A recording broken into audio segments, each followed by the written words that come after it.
So I've played in Europe for about 7 years now, and in that time I've played in Hungary, in Holland, in Switzerland, and even in Scotland. And I know most of you following this Snapchat are desperate to play in Europe.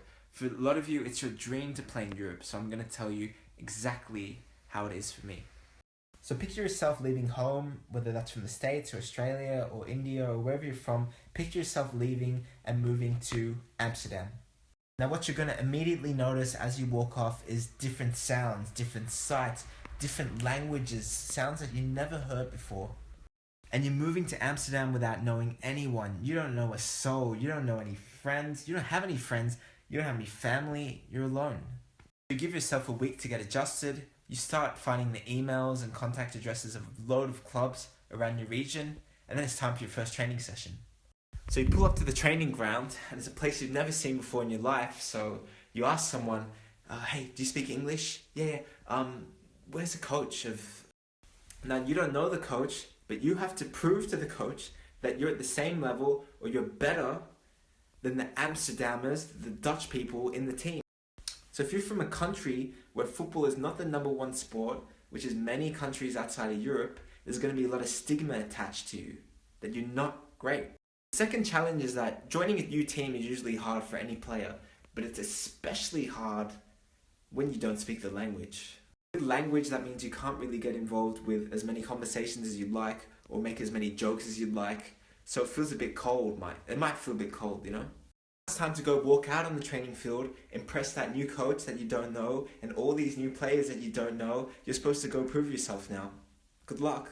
Say it in a tone like that because a lot of you email me and you say, Nick, there's a lot more opportunity in Europe, so it's going to be easier for me to come and play there.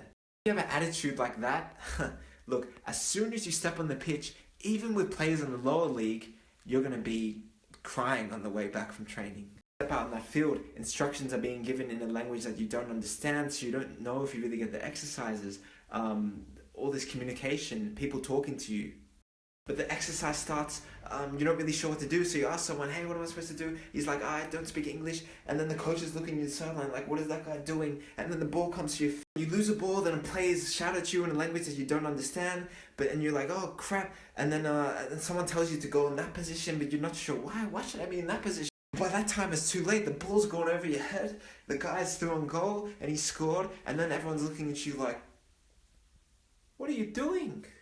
And players that were great in their home countries, they go home after their first training session with this lower league team and they think, what happened? A lot of players, they'll go home, they'll put their head in the pillow and they think, I'm never going to train with them again, I'm quitting football. It's a shock to your system. You might not know how to react. So your confidence goes down. Your natural tendency is to quit. And this is true of a lot of players because I've seen them come and go over the last 5-6 years from different parts of the world. And this is why if you go abroad, this is not a walk in the park. You need absolute mental toughness. Up here, you need to learn to cope with all the things that are going to be thrown to you, all the new information, all the new communication, all the new players, the language. But if you're one of those who actually decides to go to the next training, and you remain calm, and you remain confident, with a willingness to learn and to soak all that new information into you, you just want to go and learn. And one more thing, that you accept that mistakes will happen just because of that environment, things will change for you. And with that, you need to be patient, very patient. Because getting better doesn't happen overnight. Success on the field takes weeks, months, years, and you need to be dedicating yourself for the long haul. There's no shortcut.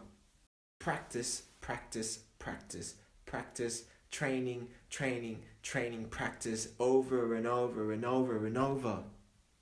That's what it takes. Now that's it for me today, guys. Time for me to hit the bed. But you need to watch this. In the webinar, you're going to see a bit more about what we talked about playing in Europe, about what it really takes to become a great player. So, I will see you guys there. Peace.